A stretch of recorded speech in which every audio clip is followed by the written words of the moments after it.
Hola a todos, tengan muy buenos días, buenas tardes o buenas noches, dependiendo del horario en el que nos visualicen. Mi nombre es Abel de Jesús Peñate Sainz, estudiante de la Universidad Nacional de El Salvador, de la carrera Informática Educativa. Y en esta ocasión vamos a compartir un tema muy importante que está relacionado con los fundamentos de la ISO 27001 y la seguridad de la información. Existen algunos estándares muy importantes de seguridad, pero en esta clase vamos a tratar específicamente el ISO 27001. Muy bien. Vamos a comenzar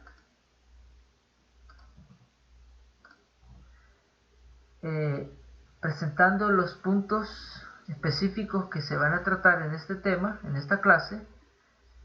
El primero es la presentación. Vamos a tocar algunos aspectos de la sociedad de la información. También vamos a hablar sobre proteger la información, los beneficios de ISO 27001. Vamos a mencionar también implementar, certificar la seguridad de la información y una sección de preguntas. Comencemos. Lo primero que debemos tomar en cuenta es el aspecto de la sociedad igual a información. La evolución de la sociedad ha estado estrechamente relacionado con el desarrollo de la información. Si en una sociedad se estanca la información, se estanca también el desarrollo. Debemos tomar en cuenta que todos los aspectos sociales, culturales, religiosos o de cualquier índole en una sociedad se transmiten a través de la información. Entonces, la sociedad está estrechamente ligada con la información. Es decir, si existe una sociedad, entonces va a existir una información. Y esa información puede clasificarse de diferentes formas, como lo vamos a ver en algunos subtemas más adelante. Pero lo que debemos resaltar es que en todo grupo social se van a manejar criterios de información, ya sea de cualquier índole social en el que se mueva. Entonces, la sociedad requiere de que haya información y la información se desarrolla en un contexto social. Muy bien. Hay dos tipos de información que debemos considerar en este tema. Uno es la información personal. Cuando hablamos de información personal, podríamos mencionar algunos ejemplos como las fotos en redes sociales. Cuando mencionamos las fotos en redes sociales, estamos hablando de un tipo de información completamente personal, ya que a través de las diferentes redes se dan a conocer generalidades de la vida práctica de un individuo, momentos especiales que vive, hobbies que practica, situaciones adversas podríamos mencionar también en las que se encuentra a través de las redes sociales. Sin embargo, esta información es de carácter personal, ya que solamente dan a conocer criterios individuales de la persona. Podríamos mencionar también como ejemplo ubicación del individuo, viajes que posiblemente realice o esté proyectando realizar, lugar habitual de vacaciones, dónde le gustaría vacacionar o dónde va a ir a vacacionar, los hoteles que ha visitado. Hoy en día nosotros observamos muchos canales de YouTube de personajes que se tratan o viven justamente de transmitir información personal. Ellos transmiten sus viajes, transmiten los paisajes que visitan, los hoteles donde se hospedan, los restaurantes donde comen, y así sucesivamente están transmitiendo información de carácter personal. También tenemos dentro de la información personal información financiera, que tiene que ver con la situación financiera que solo maneja el individuo, que posiblemente no la dé a conocer, o tal vez la dé a conocer pero con algún fin específico. Por ejemplo, si está trabajando en algún proyecto económico de emprendedurismo y quiere dar a conocer los alcances de ese proyecto, puede mostrar la información personal financiera de cómo avanza su economía, aunque posiblemente no lo haga a criterio real, sino solamente hipotético, con el fin de lograr movilizar a los posibles clientes. Entonces, eso es en cuanto a información personal. Luego tenemos la información empresarial. Cuando hablamos de información empresarial, aquí estamos hablando ya de la información donde se maneja documentación privada de la empresa. Dentro de esa documentación, por ejemplo, pueden ir planillas, pueden ir procedimientos, y esta información ya no es de carácter personal, esta información ya es de carácter empresarial. Entonces, el manejo que se le da a la información que es de carácter personal es muy diferente al manejo que se le da a la información que es de carácter empresarial, ya que se juegan muchos detalles importantes cuando se trata de información de una empresa. Entonces, dentro de esta está la documentación, planillas, procedimientos. También, por ejemplo, está la información de clientes y también información de facturación. Son detalles que deben estar protegidos, que no pueden ser públicos, que no pueden ser utilizados por una persona porque no es de carácter personal. También tenemos código fuente de programas, de software, de sistemas, de equipos que utilicen dentro de la empresa y que no se van a dar a conocer abiertamente y necesitan ser protegidos. Entonces, tomando en cuenta estos dos tipos de información, vamos a identificar entonces los riesgos que existen dentro de el manejo de la información que se trabaja dentro de las empresas. Entonces, debemos tomar en cuenta que el riesgo se define como el efecto de incertidumbre, es decir, el efecto de incertidumbre sobre un objetivo. Cuando se plantea un objetivo, lo primero que se viene a la mente es: ¿será que voy a lograr ese objetivo?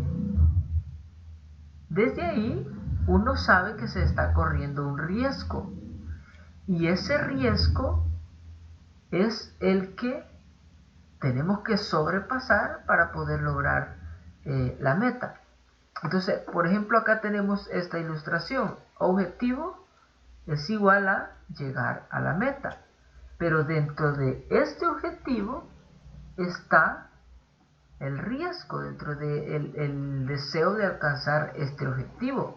Entonces, ¿qué necesito para calcular el riesgo?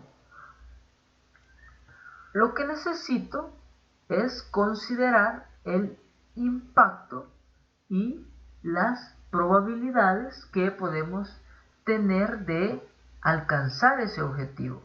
Entonces, lo que se hace acá es, bueno, ¿cuál es el posible impacto que yo puedo llegar a tener si realizo esta acción, si me arriesgo a realizar esta acción para poder llegar a la meta? ¿Y cuáles son las probabilidades que yo tengo de llegar a la meta sin fracasar en el intento? Entonces, dentro de este proceso se miden los impactos y se miden las probabilidades. Si uno considera que el impacto que podemos llegar a tener es negativo totalmente y que las probabilidades de alcanzar los objetivos son nulas, entonces lo que se debe hacer es una reingeniería estructural de el proyecto que queremos llegar a realizar, porque el riesgo que se está corriendo es demasiado grande y llegar a la meta se vuelve completamente difícil. Ahora, si el impacto que nosotros consideramos es mínimo y las probabilidades son máximas, entonces podemos correr ese riesgo de emprender el camino con el objetivo de llegar a una meta. Entonces, ¿qué necesito para calcular el riesgo? Dos detalles. Primero, el impacto que podemos tener y la probabilidad que tenemos de poder alcanzar esa meta. Muy bien. Ahora, es importante que consideremos los riesgos de la seguridad de la información. Bueno, la información ya dijimos que puede ser de carácter personal o puede ser de carácter empresarial. Sin embargo, existen riesgos de la seguridad de la información y deben haber criterios que se deben considerar para minimizar estos riesgos en el manejo de esta información. Uno de ellos es el principio de la integridad. Cuando hablamos del principio de la integridad, estamos hablando de qué tan honorable o qué tan puro puede ser el manejo que se le da a la información entre los diferentes usuarios que tienen acceso a ella. El principio de integridad tiene que ver con no romper las reglas en el manejo de la información. Ahora, para que existan esas reglas es necesario obtener o acceder a ciertos estándares de seguridad en el manejo de la información. Entonces el principio de integridad tiene que ver con la capacidad que los individuos puedan llegar a tener para no violentar la información que se maneja dentro de una empresa. El otro principio es el principio de la confidencialidad. Una de las cosas que necesitamos cuando nosotros brindamos información personal a una empresa es que nuestra información sea confiable, que estar seguros que, por ejemplo, cuando les brindamos nuestros datos a vamos a poner un ejemplo, a una empresa de venta de boletos, nosotros le brindamos todos nuestros datos, como por ejemplo nombre, número de identificación personal, número de cuentas bancarias, número de tarjetas de crédito o dirección de domicilio, nacionalidad y todos los detalles que se requieran. Lo que necesitamos es que esa información sea manejada con el principio de confidencialidad, que podemos confiar en esa empresa que esos datos no se van a filtrar y no van a ser utilizados para fines negativos o perjudiciales hacia nosotros. Entonces, allí es donde entran en juego los estándares en el manejo de la información, porque cuando existen estándares que se deben cumplir, entonces la información se hace más confiable dentro de una empresa. El otro principio es el principio de la disponibilidad. Esto tiene que ver con qué tan disponible puede llegar a estar la información que nosotros necesitamos de una empresa para realizar cierta gestión. Entonces una empresa debe tener el cuidado, primero, que su información sea íntegra. Segundo, que su información sea confiable. Tercero, que la información esté disponible en el momento que se necesite o que se requiera. Esos principios deben ser tomados en cuenta en cuanto al riesgo de la seguridad de la información.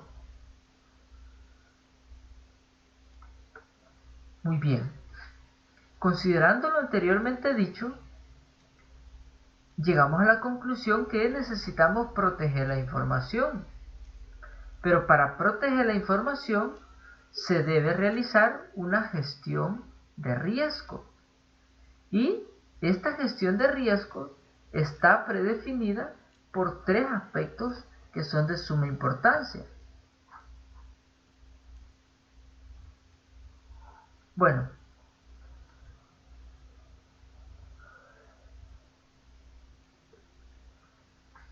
ahora, ¿cómo puedo yo hacer para proteger mi información? Lo primero que se debe hacer es analizar los riesgos que se están corriendo. Entonces, lo primero que se hace es hacer el análisis de riesgo. El análisis de riesgo tiene que ver con considerar todos los aspectos que pueden llegar a ser perjudiciales para la información.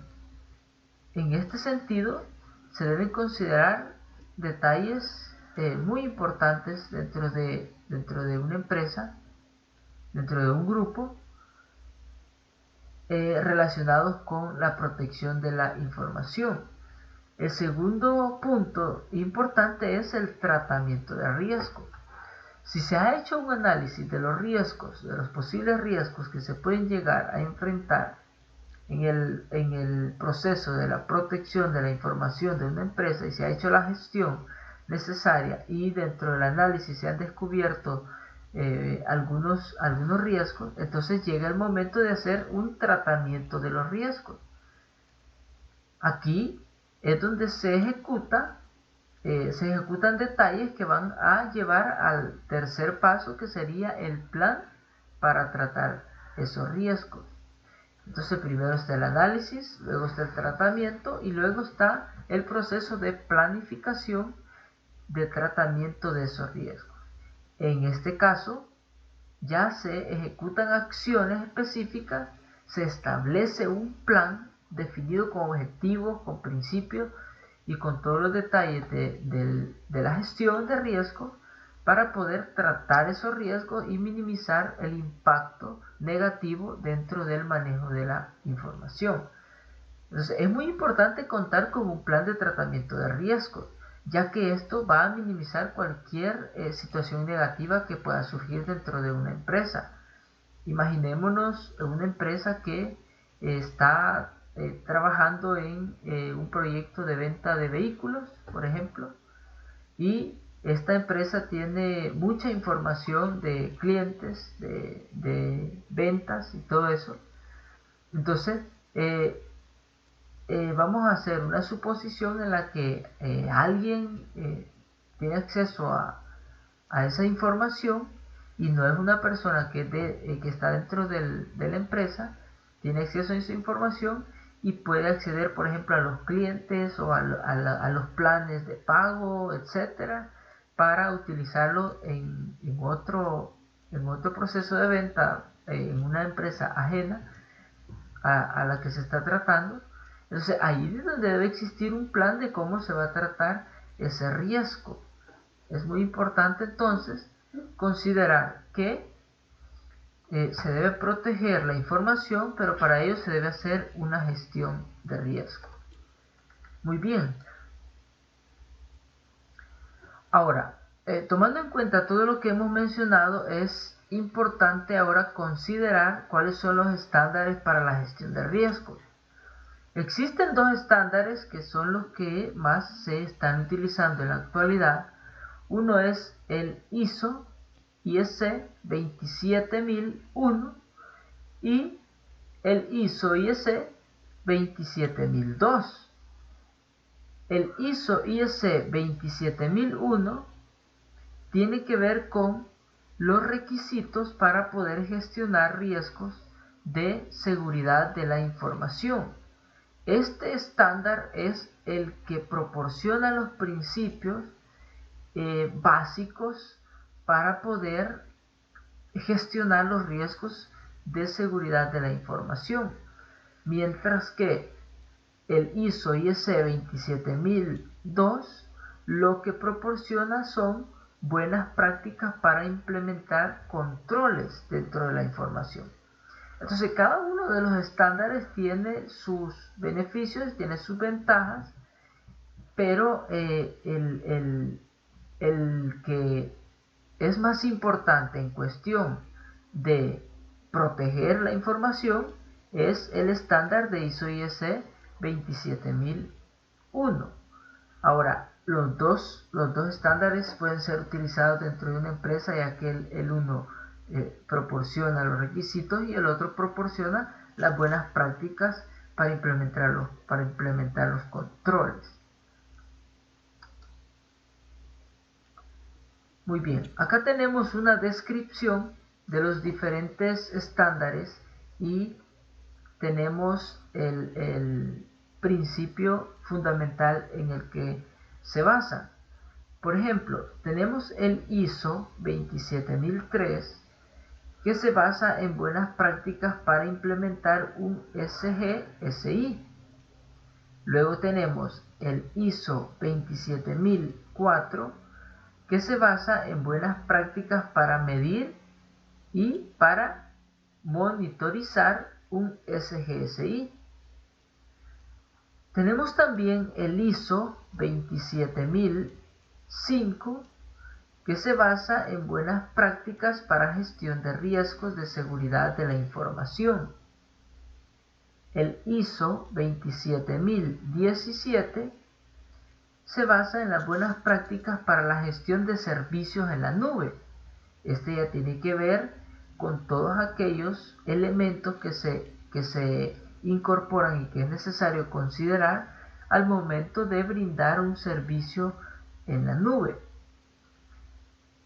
El ISO 27018 tiene que ver con las buenas prácticas para la protección de datos personales en la nube.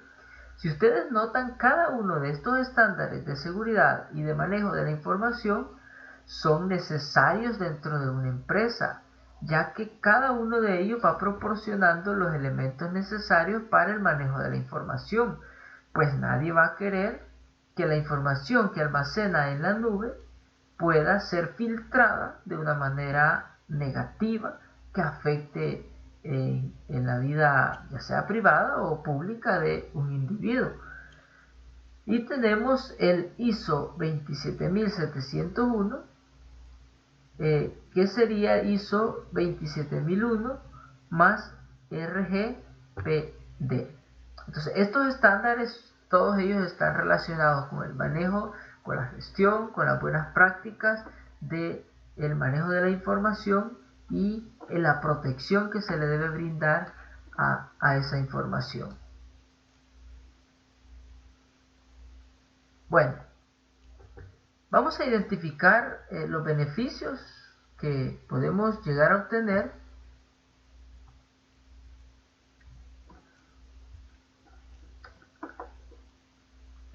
bueno, dentro de los beneficios, lo primero que debemos considerar es la confianza.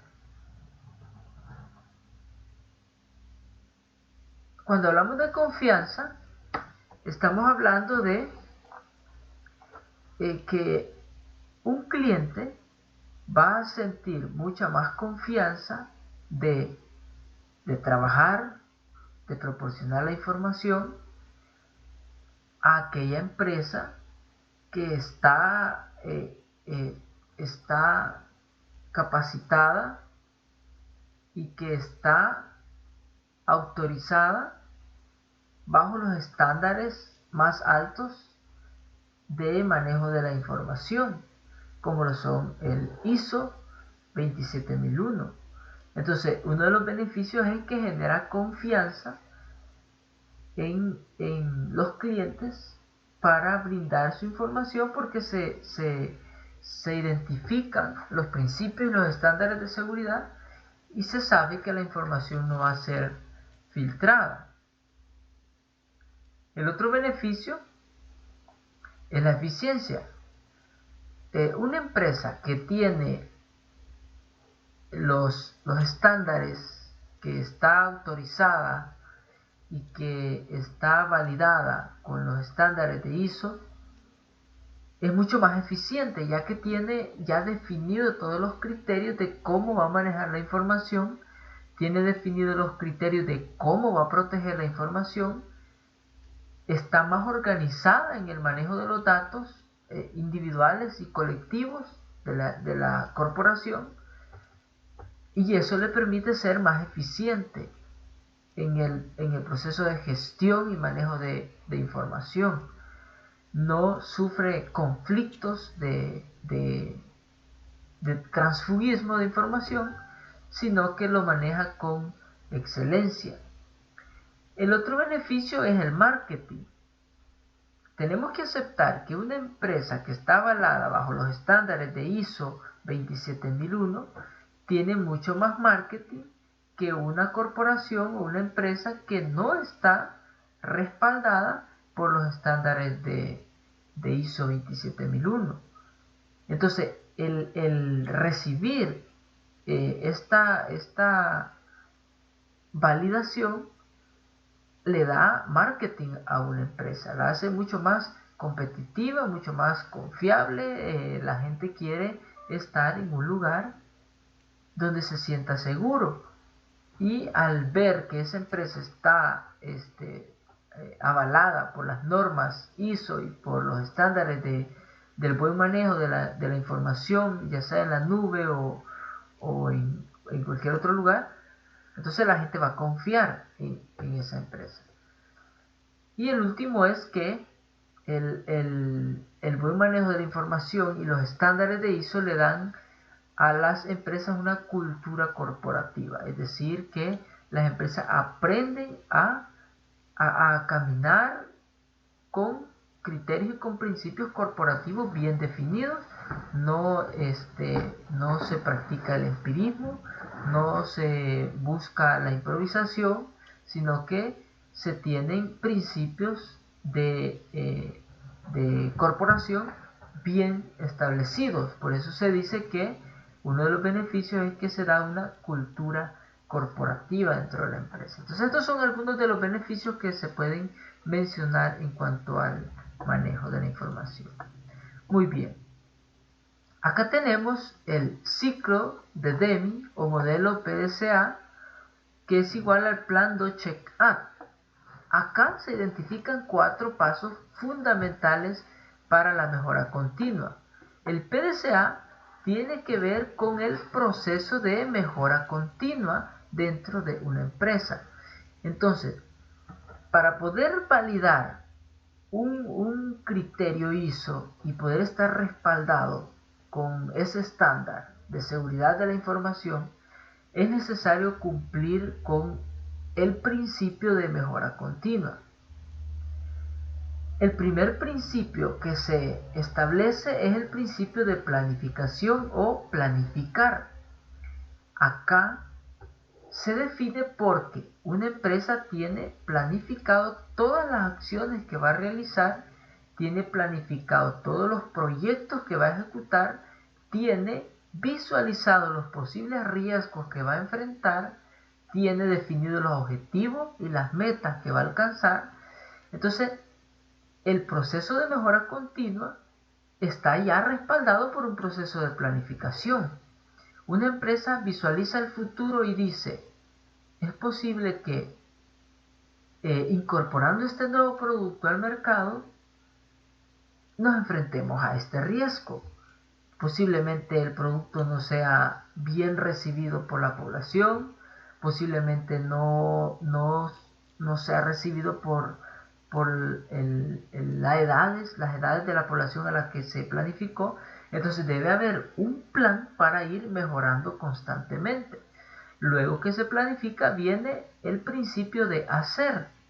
Entonces la mejora continua está condicionado por la planificación, pero también está condicionada por la ejecución.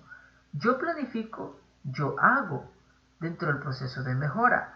Si nosotros descubrimos en una corporación que lo que estoy haciendo funcionó en su debido momento, pero ahora se ha estancado, entonces yo debo hacer algo más y debo buscar la forma de ir mejorando los principios, mejorando las técnicas, mejorando la capacidad, mejorando los criterios de alcance del personal y así sucesivamente.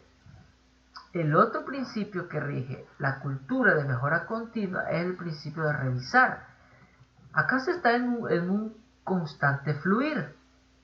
Cuando nosotros ejecutamos, revisamos los alcances que estamos obteniendo o podemos también revisar en qué nos hemos estancado, qué es lo que nos ha detenido y de esa forma poder actuar. Entonces, si ustedes notan, es un ciclo. La mejora continua se requiere de un ciclo. De la planificación se pasa a la ejecución, de la ejecución a la revisión, de la revisión a la acción. Nos lleva a actuar, a mejorar. Y todos los días, y toda la semana, y todos los meses se debe estar en este fluir. De la planificación a la acción, de la acción a la revisión, y acá a actuar. ¿Ok? Muy bien. Muy bien, vamos a llegar hasta acá con nuestra presentación en donde hemos dado a conocer aspectos importantes relacionados con el manejo de la información, esperando que esta clase sea de mucha utilidad para todos aquellos que en algún momento puedan necesitar estos datos tan importantes. Entonces llegamos hasta acá con nuestra clase. Que tengan un feliz día para todos.